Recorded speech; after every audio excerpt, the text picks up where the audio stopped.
आदिशक्ति का अवतार। सती का जन्म एक समय आदिशक्ति, जो स्वयं भगवान शिव की अनंत सहचरी हैं, पृथ्वी पर अवतरित हुईं। उन्होंने दक्ष प्रजापति ब्रह्मा के पुत्र और प्रसूति के घर जन्म लिया। जन्म के समय दिशाओं में मंगल ध्वनियां गूंज उठीं। कन्या का नाम रखा गया सती, सत्य और पवित्रता की प्रतिमूर्ति। बाल्यकाल से ही सती भगवान शिव की ओर आकृष्ट थीं। वे उनके गुणों की कथाएं सुनती, ध्यान करती और मन ही मन शिव को ही अपना पति मान चुकी थीं। भगवान शिव का तप उसी समय भगवान शिव कैलाश पर्वत पर गहन ध्यान में लीन रहते। वे योगियों के योगी, भस्म से विभूषित, गज चर्म धारण किए, जटाओं में गंगा और मस्तक पर अर्धचंद्र धारण किए हुए तपस्या में लीन रहते। वे संसार से निरपेक्ष, इच्छाओं से परे पूर्ण योगी थे। सती की तपस्या। सती ने शिव को पाने का दृढ़ निश्चय किया। उन्होंने राजमहल के सुखों का त्याग किया और कठोर तप आरंभ किया। पहले वे फलाहार करने लगीं, फिर केवल पत्तों पर जीवित रहीं और अंततः केवल वायु पर निर्भर रहकर तप करती रहीं। उनकी देह क्षीण होती गई, परंतु उनके मन का दृढ़ निश्चय और भक्ति अग्नि की भांति प्रज्वलित होती रही। देवता भी इस तपस्या से प्रसन्न हुए, क्योंकि उन्हें ज्ञात था कि शिव और शक्ति के पुत्र से ही तारकासुर का वध संभव होगा। शिव का परीक्षण। भगवान शिव सती की भक्ति से प्रसन्न हुए, परंतु उन्होंने सती की दृढ़ता जांचने का निश्चय किया। एक वृद्ध सन्यासी का वेश धारण कर वे सती के सामने प्रकट हुए और कहने लगे, तुम क्यों उस भस्माधारी योगी को पति बनाना चाहती हो? वह श्मशान में रहता है, सांपों को गले में पहनता है, उसके पास धन संपत्ति कुछ नहीं है।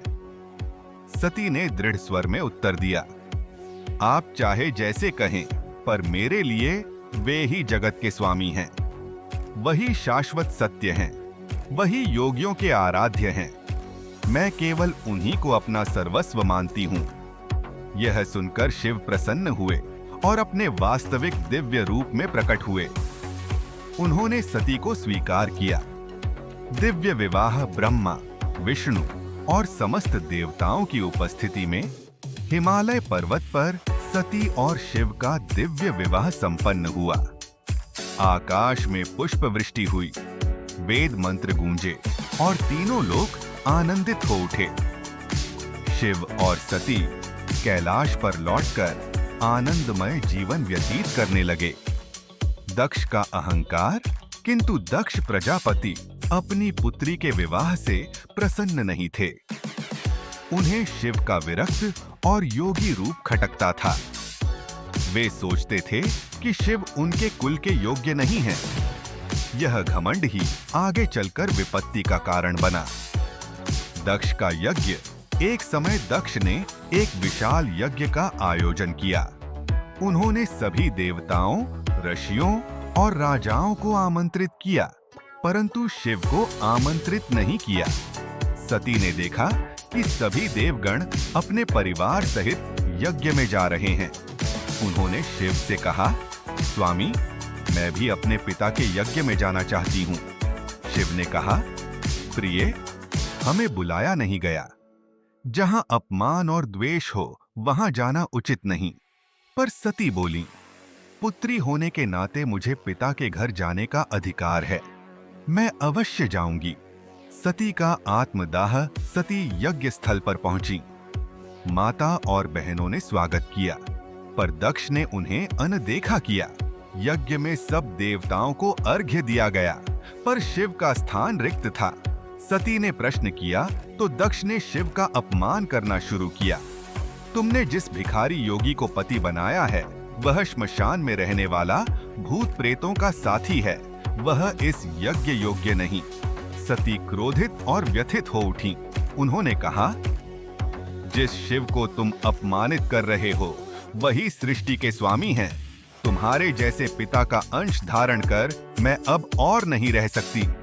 यह कहकर सती ने योगाग्नि उत्पन्न की और उसी अग्नि में अपने प्राण त्याग दिए। पूरा यज्ञ स्थल कांप उठा। शिव का क्रोध समाचार कैलाश पहुंचा। शिव शोक और क्रोध से व्याकुल हो उठे। उन्होंने जटाओं से एक झट खींचकर भूमि पर पटकी।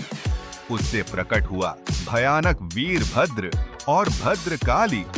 शिव ने आदेश दिया, जाओ उस यज्ञ को विध्वंस कर दो और दक्ष के अहंकार का अंत करो। वीरभद्र सेना सहित यज्ञ स्थल पहुंचा। देवताओं को परास्त किया, वेदियों को तोड़ दिया और अंत में दक्ष का सिर काट डाला। पश्चाताप और पुनर्जीवन देवगण भयभीत होकर शिव की स्तुति करने लगे। शिव का क्रोध शांत हुआ। उन्होंने यज्ञ को पुनः पूरा कराया और दक्ष को पुनर्जीवित किया, परंतु बकरे का सिर लगाकर। किंतु सती का शरीर शिव के कंधे पर था। शोक से व्याकुल होकर शिव पृथ्वी भर घूमने लगे। ब्रह्मांड अस्थिर हो गया। तब विष्णु ने सुदर्शन चक्र चलाकर सती के अंगों को पृथ्वी पर गिरा दिया। जहां जहां उनके अंग गिरे वहां शक्तिपीठ स्थापित हुए।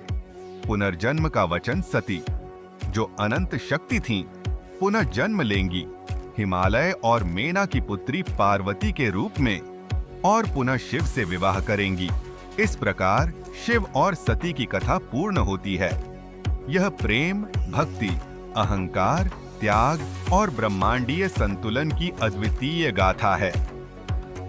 शिव सती कथा का गूढ़ संदेश केवल धार्मिक प्रसंग नहीं है, बल्कि गहरी जीवन शिक्षा भी देता है। अहंकार का नाश निश्चित है। दक्ष प्रजापति का अहंकार ही उनके पतन का कारण बना। जो भी ईश्वर और सत्य का अपमान करता है, उसका अंत अवश्य होता है।